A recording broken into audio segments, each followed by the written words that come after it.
The last voyage of the Demeter movie Bram Stoker के novel Dracula से inspired है।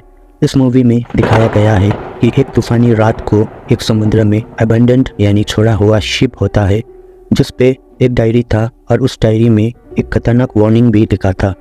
वो डायरी कैप्टन एलियट का था। इसमें उन्होंने लिखा था कि यदि ये डायरी आपको मिले तो भगवान आपका रक्षा करे, क्योंकि उसने डिमीटर शिप को अकेला छोड़ दिया है।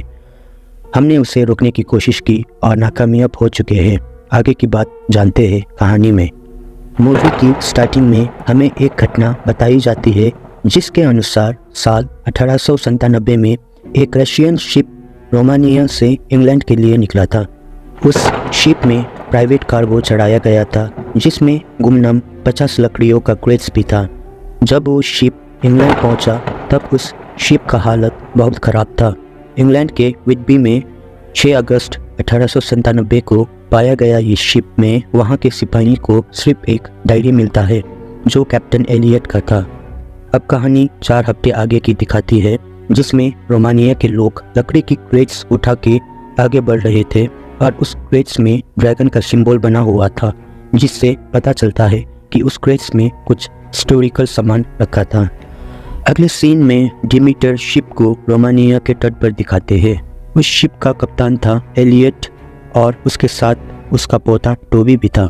डिमीटर शिप में क्रू मेंबर्स की कमी थी, जिसके कारण कैप्टन एलियट अपने दोस्त वोचेक को रोमानिया से 2 आदमी को ढूंढने को बोलता है जो आगे के सफ़र में डिमीटर शिप का हिस्सा बन सके।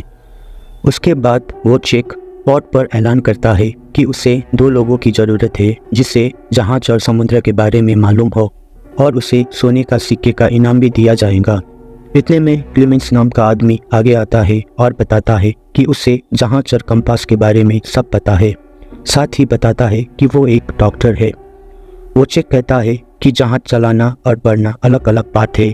उसे ऐसा आदमी चाहिए जो डिमीटर शिप को तेज तूफान में भी चला सके, और वोचेक क्लेमेंस को रिजेक्ट कर देता है और दूसरे आदमी को ले लेता है। फिर सीन चेंज होता है और अब डिमीटर समुद्र में निकलने की तैयारी कर रहा था। तभी क्रू के आदमी ऑलगेरन को दिखाता है जो लोकल्स के साथ बात कर रहा होता है। ऑलगेरन ही वो आदमी था जिसने लकड़ी का क्रेट्स यहाँ लाया था। लोकल्स काफ़ी भड़के हुए थे और ऑलगेरन वोचेक को बताता है कि लोकल्स को यहाँ से जल्दी निकलने को कहा है। वोचेक ये सुन के गुस्सा हो जाता है क्योंकि सामान शिफ्ट करने के लिए उन्हें इन आदमियों की ज़रूरत थी। इतने में एक आदमी वोचेक के हाथ में पैसा थमा देता है और वहाँ से चले जाने को कहता है। सामान डालते वक्त एक नए आदमी को वो क्रेट्स दिखाई देता है जिसमें ड्रैगन का सिंबल बना हुआ था, जिसे देख वो इतना डर जाता है कि वो उस क्रेट को नीचे गिरा देता है। क्रेट गिरते वक्त टोबी नीचे होता है, लेकिन क्लेमेंस वहाँ आके टोबी को बचा लेता है। वो आदमी बताता है कि उन्हें कभी भी इस सामान को इंग्लैंड पहुँचाने की जिम्मेदारी नहीं लेनी चाहिए, और वो आदमी डिमीटर शिप को छोड़ देता है और वो चेक तुरंत क्लेमेंस को ना चाहते हुए भी अगला क्रू मेंबर बना लेता है। अब डिमीटर शिप फाइनली इंग्लैंड के लिए रवाना हो जाता है। तभी रोमानिया के लोग उस शिप को जाते देख उसके सलामती का दुआ मांगता है, क्योंकि उस शिप में कुछ ऐसा था जो डिमीटर के क्रू को मालूम नहीं था। अगले सीन में हम शिप के अंदर का नज़ारा देखते हैं जहां टोबी क्लेमेंस को पूरा शिप दिखाता है। वो अपने पेट डॉक हकल से मिलवाता है और कार्गो होल्ड भी दिखाता है जहां बहुत सारा सामान रखा था, और वो लकड़ी वाला क्रेट्स भी रखा था। शिप में आदमियों के लिए कहीं सारा अनाज और जानवर रखे थे ताकि खाने पीने का कमी ना हो। शिप के कार्गो होल्ड में कुछ अजीब हो रहा था। वहाँ रखी क्रेट्स अपने आप हिल रहा था जैसे कोई बाहर आना चाहता हो। दूसरी तरफ टोबी क्लेमेंस को सभी से मिलवाता है जो थे वोचेक, ऑलगेरन, लार्सन, एब्राम्स, जोसेफ और पेट्रोस्की। टोबी क्लेमेंस को ये भी बताता है कि शिप में अगर कोई खतरा आए तो नॉक करके बताने के लिए, क्योंकि यहाँ नॉक करने से सभी कमरों में सुनाई देता है। डिमीटर शिप का सफ़र अब तक तो बहुत अच्छा जा रहा था। कैप्टन एलियट वोचेक को बताता है कि ये उसका डिमीटर शिप के साथ आखिरी सफ़र है। इसके बाद वो हमेशा के लिए आयरलैंड में सेटल हो जाएंगे और टोबी के ऊपर ध्यान देंगे। उसके बाद कैप्टन एलियट वोचेक को शिप का जिम्मेदारी सौंप देता है। आगे रात का समय दिखाता है जहां सभी अपने अपने बोनस बांट रहा था। और डिमीटर शिप भी इंग्लैंड के और तेज गति से बढ़ रहा था। दूसरी तरफ कार्गो रूम का सीन दिखाता है जहां एक लकड़ी का क्रेट बहुत ज़्यादा हिल रहा था, मानो उस पर कोई ट्रैप्ड हो। तभी टोबी को जानवरों का आवाज़ सुनाई देता है और टोबी और क्लेमेंस देखने के लिए जाता है। वो लोग देखते हैं कि जानवर सभी परेशान थे, बेचैन थे। फिर क्लेमेंट टोबी से बोलता है कि शायद तूफान आने वाला है, इसीलिए जानवर परेशान हैं। लेकिन तभी वहाँ कार्गो रूम से आवाज़ आता है। टोबी को भेजकर क्लेमेंस अकेले वहाँ जाता है तो वो देखता है कि एक क्रेट खुला हुआ था। तभी वो नीचे देखता है तो वहाँ एक लड़की मिट्टी में सनी हुई मिलती है जिसकी हालत काफ़ी ख़राब था। क्लेमेंस उस लड़की को दूसरे क्रू के सामने लाती है। क्लेमेंस बोलता है कि इस लड़की को किसी जानवर ने इन्फेक्ट किया है और इसे खून की ज़रूरत है। उसके बाद कैप्टन और क्लेमेंस उस लड़की की इलाज में लग जाता है। वो चेक कैप्टन को बोलता है कि ये लड़की रैट इन्फेक्शन का शिकार हो सकता है जो हमारे क्रू के लिए ठीक नहीं होगा। दूसरे मेंबर्स भी रिस्क नहीं लेना चाहते थे और पॉल गेरन तो उस लड़की को समुद्र में फेंकने की बात भी करता है। लेकिन कैप्टन को उसकी आखिरी सफ़र में कुछ भी गलत नहीं करना था। कैप्टन एलियट क्लेमेंस को उस लड़की को रखने की इजाज़त दे देता है और शर्त रखता है कि वो उसका खाना उसके साथ बांटे और खुद ही इलाज करे। उसके बाद क्लेमेंस टोबी को उस लड़की पर नज़र रखने के लिए बोलता है। अगले सीन में आधी रात का सीन दिखाता है जहां क्लेमेंस शिप को संभाल रहा था। जब ऑलगेरन समुद्र के हालात पर नज़र रख रहा था तभी उसके सामने डरावना सा एक नज़ारा दिखाई देता है। ऑलगेरन को उसकी दूरबीन से एक मॉन्स्टर दिखाई देता है जो बेहद ही भयानक था और लंबे लंबे दांत भी था। लेकिन जब वो दूरबीन हटाता है और आसपास देखता है तो वहाँ पे कोई नहीं था। तभी क्लेमेंस ऑलगेरन से पूछता है कि उसने क्या देखा। ऑलगेरन बताता है कि उसके शिप में कोई शैतान है।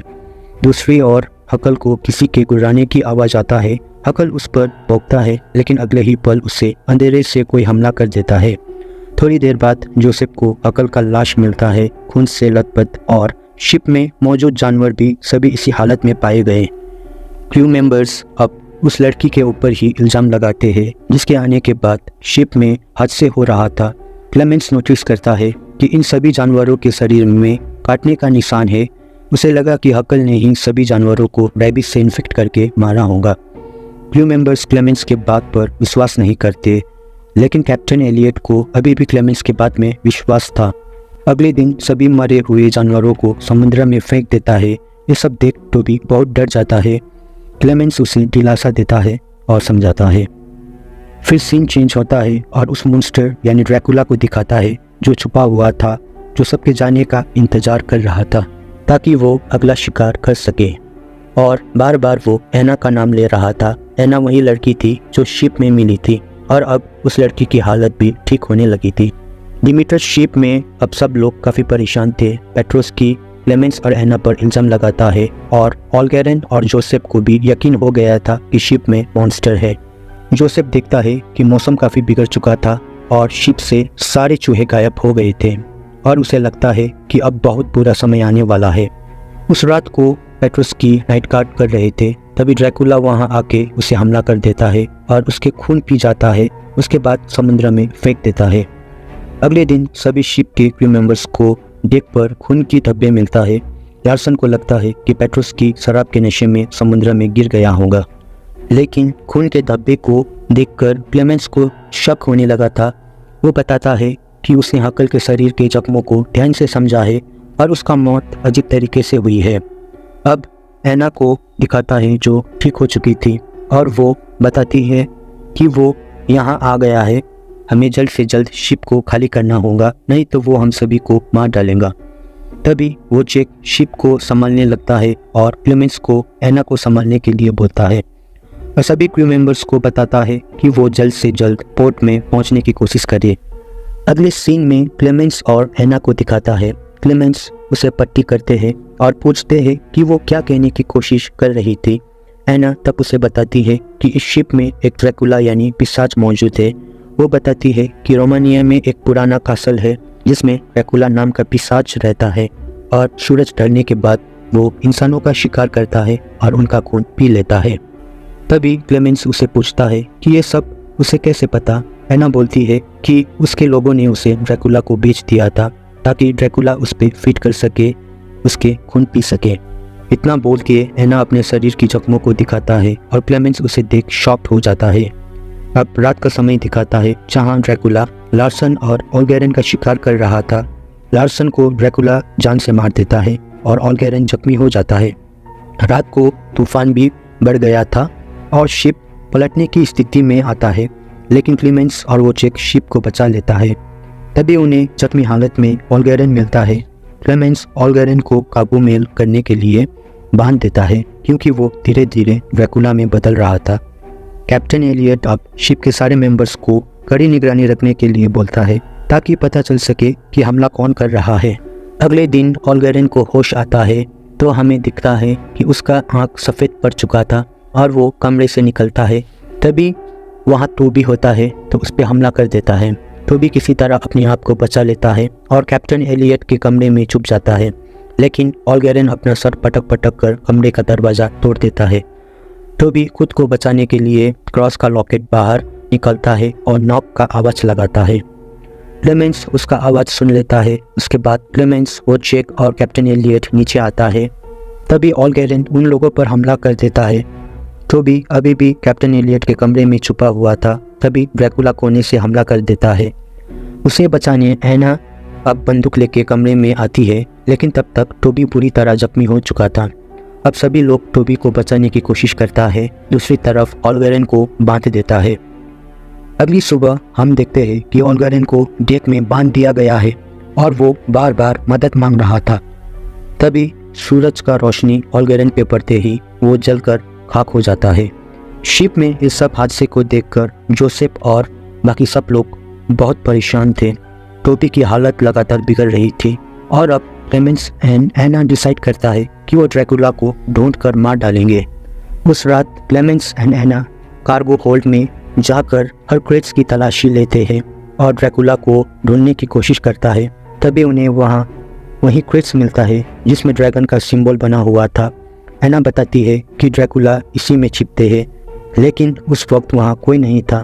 क्लेमेंस के छानबीन और इन्वेस्टिगेशन के बाद हमें ये पता चलता है कि ड्रैकुला खुद लंदन पहुंचना चाहते थे, क्योंकि एना के विलेज में अब ज़्यादा लोग नहीं बचा था जिन पर वो फीड कर सके। इसीलिए ड्रैकुला लंदन की ओर निकल रहे थे ताकि वो वहाँ के लोगों का शिकार कर सके। क्लेमेंस और एना अब डिसाइड करता है कि वो हर हाल में ड्रैकुला को लंदन पहुँचने से रोकेंगे।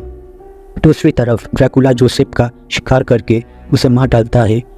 अब सीन चेंज होता है और अब वोचेक टोबी को देखने जाता है। तभी उसे वहाँ कैप्टन एलियट मिलता है और उसका हालत बहुत बुरा था क्योंकि टोबी अब मर चुका था। इस घटना के बाद शिप के सभी लोग बहुत परेशान हो जाता है। टोबी के अंतिम संस्कार के वक्त कैप्टन एलियट उसे जगाने की कोशिश करता है, लेकिन टोबी भी जल जाता है। उसके बाद क्लेमेंस और एना टोबी की शांति के लिए उसे समुद्र में फेंक देता है।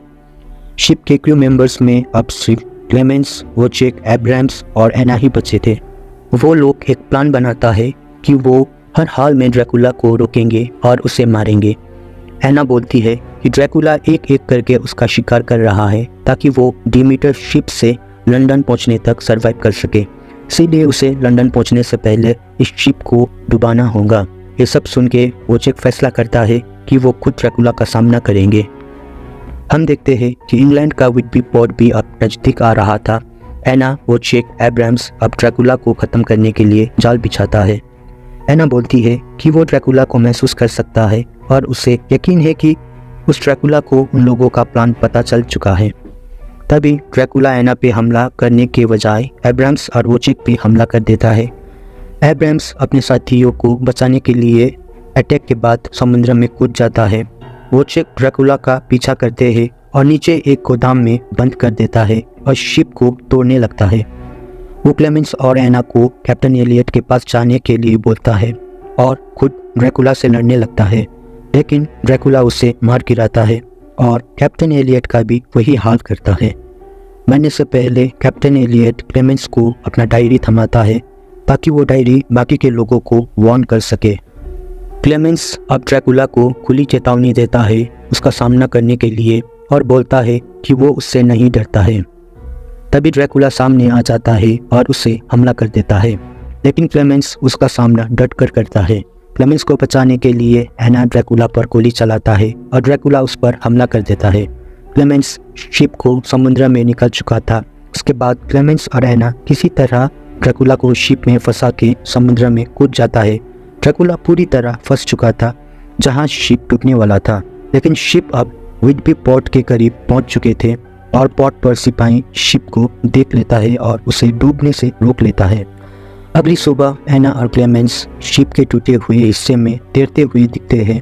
क्लेमेंस व्हिटबी पोर्ट को देखकर सुकून का सांस लेता है। तभी उसका नज़र एना में जाती है जिसकी आंखें सफ़ेद हो चुकी थी। अब वो क्लेमेंस को थैंक्स बोलते हैं उसे बचाने के लिए। सूरज निकलते ही एना जलकर राख हो जाता है। क्लेमेंस अब व्हिटबी पहुंच जाता है और अगले दिन के अखबार में डिमीटर को घोस्ट शिप बताया जा रहा था जहां एक भी सर्वाइवर नहीं बचा था। लेकिन क्लेमेंस को यकीन है कि अब भी ड्रैकुला शहर में घूम रहा है और वो उसे पकड़ कर रहेगा। क्लेमेंस अब एक औरत से एबी के बारे में पूछता है। वो वही जगह था जहां ड्रैकुला पहुंचना चाहता था। वो औरत उसे बताता है कि एबी पहुंचने के लिए उसे सुबह तक वक्त लग सकता है। तभी क्लेमेंस को महसूस होता है कि ड्रैकुला वहीं काले कपड़े में कोने में छुपा बैठा है। ड्रैकुला वहां से निकल जाता है। उसके बाद क्लेमेंस भी उसका पीछा करते हुए वहां से निकल जाता है। इसी के साथ कहानी समाप्त हो जाता है। अब ड्रैकुला इंग्लैंड पहुंच चुका है और क्या क्लेमेंस उससे हंट डाउन कर पाएगा, ये तो अगले पार्ट आने पर ही पता चलेगा। सो फ्रेंड्स, मिलते हैं नेक्स्ट वीडियो में। Goodbye and take care.